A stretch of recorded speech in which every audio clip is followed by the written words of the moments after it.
Tampa Bay homeowners are getting hit from two directions. Florida now ranks third in the nation for foreclosures, behind only Delaware and South Carolina. Here in Tampa Bay, 1 in every 737 homes faced a foreclosure filing in the first 3 months of this year.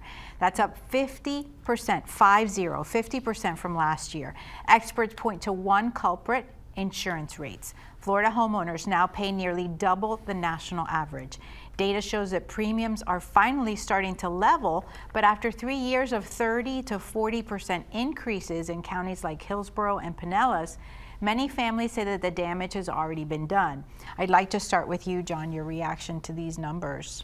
I mean, it's incredible. I mean, people are concerned. I got a brother who's moving from Hawaii to Sarasota, Venice area, and I mentioned that some of the things you're going to have to deal with is insurance, and this is something the legislature needs to tackle, but they need to do it correctly, because like I said, I came from California, and they failed in their insurance market, and then they forced the insurance companies to flee. And when they had the wildfires, a lot of people were underinsured or couldn't get insurance. Now their community is a little different. They were forcing people up into these fire-prone areas because of cost of housing, but because they failed to provide proper insurance coverage throughout the state, a lot of people can't get insurance. Victor, I'd like to ask you, based on your background, you worked in the insurance industry.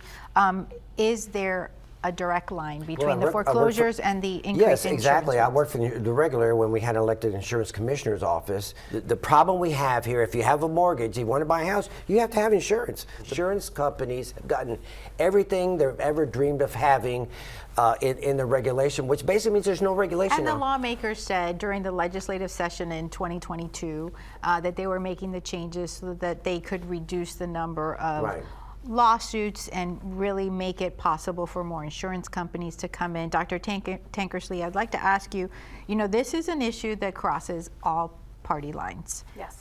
This is an issue that voters want our lawmakers to tackle, the issue of insurance reform, and yet it did not come up. And it did not come up even in the regular session. Are there political consequences to a legislature that does not address some of these really sought after issues?